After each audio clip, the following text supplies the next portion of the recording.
Hey, how's it going? It's me, Bass Rider. In today's tutorial, I'm going to be showing you how to mix and master EDM. I've got a Kashmir style track here for the sake of this tutorial. So yeah, we're going to be looking at different ways to level the volumes, to process things and all that kind of stuff. So yeah, if you find anything in today's tutorial helpful, don't forget to hit that subscribe button, hit that like button, leave a comment down below if you have any questions, and share this video if you have any producer friends. Okay, let's begin. So I've started off by turning everything down to 0 volume. Literally, there shouldn't be anything with volume unless I missed something, but yeah. So all of this is at 0% volume, and then what we're going to do is we're going to start with the kick. I always start with the kick because like you can build the other volumes of different things based around the kick, so it's good to start with the kick. So I'll quickly turn off the loud maxes because we don't need those. So if we turn the kick up,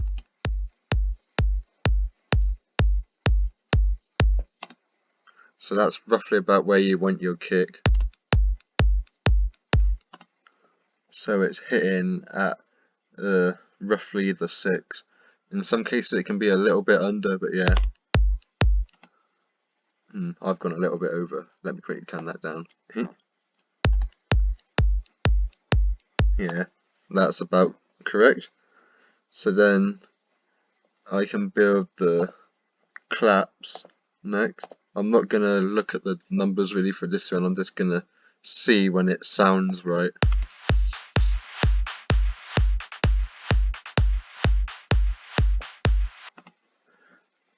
I would say it's about right. Also with the kick, this is what the EQ looks like. A little bit more EQ here, and a slight bit of compression. So yeah. Then we have this fill.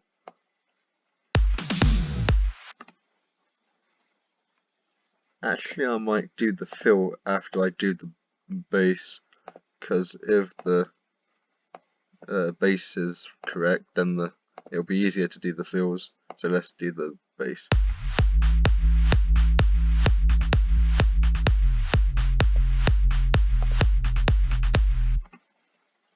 So that's how I'll do that.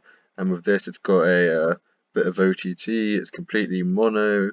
It's got the side chain, and this is what the EQ looks like. Then we can add the top bass.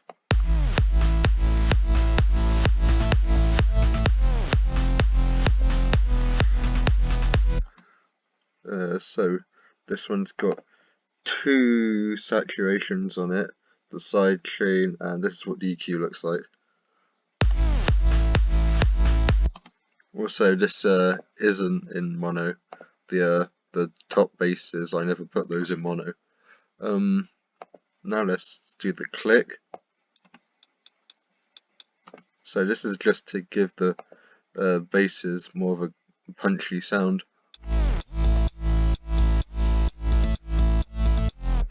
Yeah, about there is good. You want it to just make the other stuff sound more punchy, but you don't actually want it to be noticeable as such.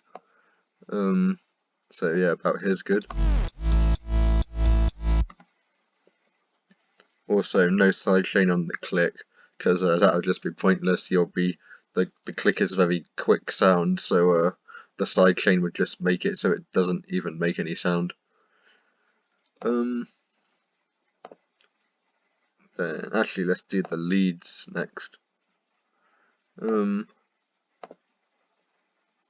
I'll do the main lead. So with the main lead, it's been split up like this because I've got reverb on these notes and no reverb on these notes, so that way the reverb doesn't just build up and start to sound really messy. So let's mix the ones with reverb first.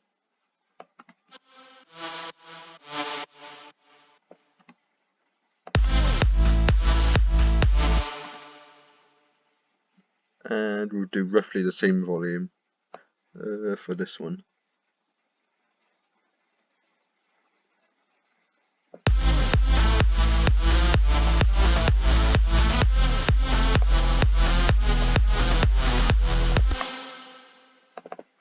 And for EQ and stuff, this one we've got a bit of saturation, and this is the EQ. Then we've got some stuff on the master channel, such as an OTT and very basic stuff in terms of EQing. I don't really do a lot with EQs most of the time. And yeah, so that's the lead. But we've got some more layers, but I've got those in a separate group because I wanted to keep the ones that are doing the reverb on, reverb off thing in a separate group to the lead layers, just because it's easier that way. So now let's mix these ones, which are panned. So this one's to the right, this one's to the left. So let's do this.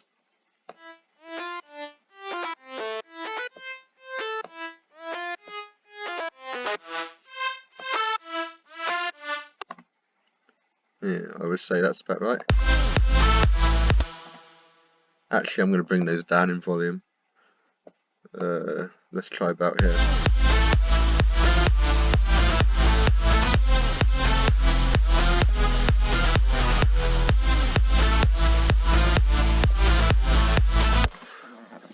Yeah, I'm going to keep it about there for now. The thing with mixing the volumes is you can always come back and adjust the volumes if something doesn't sound right when it's all put together. Then next now we'll do the drum fills, I'd say. So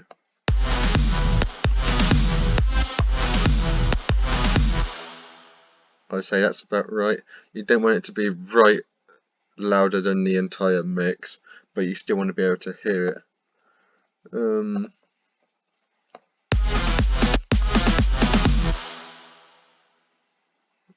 Yeah, same with this one. If it's like about here, then that would be too loud. That's like louder than the whole track. So we're going to bring this down in volume. Yeah, about here is good. Same with not much really going on in EQ and stuff. So now we'll do the ride next. So the reverse ride. You can't really hear this one, but yeah, you kind of want to still have it in there anyway, because you'll notice if it's not there. Yeah. Then we'll do this little thing here.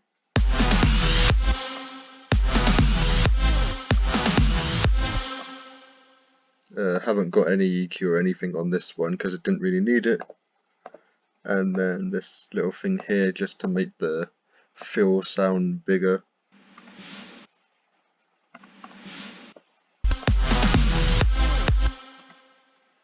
So yeah, again with this one you don't need a lot of volume on this one because it's just to complement the main fill. You're not trying to compete against the main fill for space in the mix. You're just trying to complement it. Then if we go back to this clap, I might bring the volume up on this slightly now.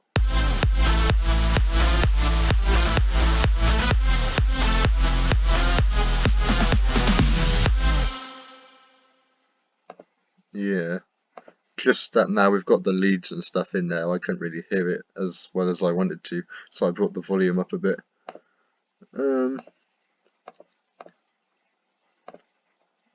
Then we've got this up.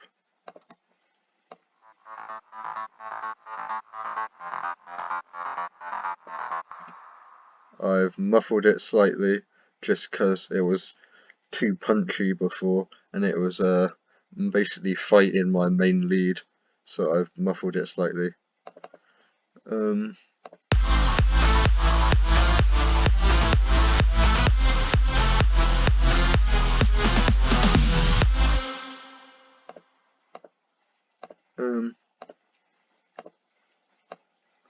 Might bring this thing down a bit. Now let's mix this fill.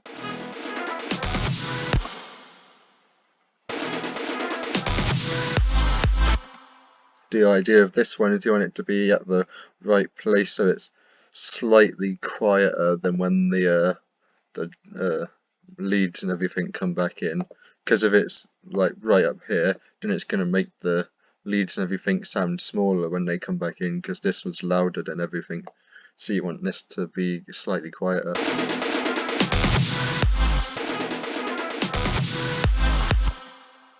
I'd say about there's good.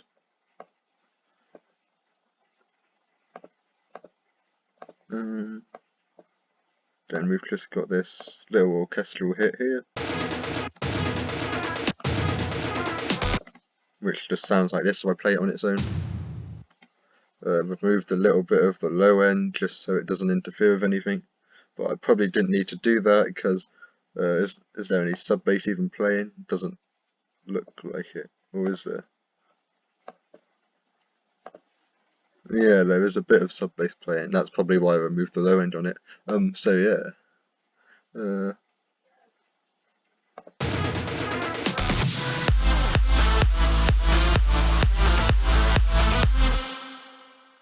Gonna adjust the clap a bit more.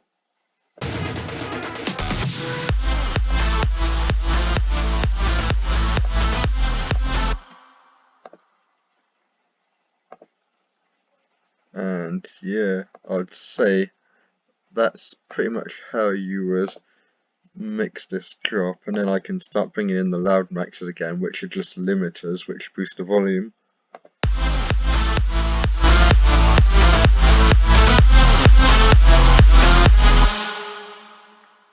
And now we've got more volume, we can start to notice things that are not sounding quite right, because when things are low volume it's harder to notice all the small details, but now we have a bit of volume, I can already tell that this clap is still too loud, so I'm going to bring that down even more.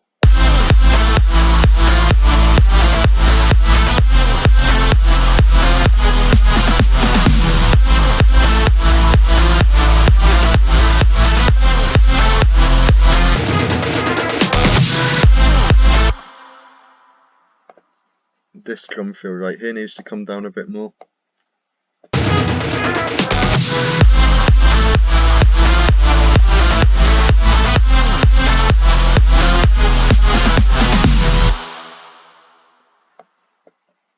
And yeah, that's pretty much how you would mix that. I probably won't show you how to mix the breaks or the builds or anything, because you basically just have to follow this whole process. The only thing is that you want the build to be quieter than the drop by quite a lot, not too much, but quite a lot, so that the drop always comes in a lot louder for extra impact. But yeah, I hope you liked this tutorial. If you did, don't forget to hit that subscribe button, hit that like button, leave a comment down below if you have any questions, and share this video if you have any producer friends. Okay, see you in the next video.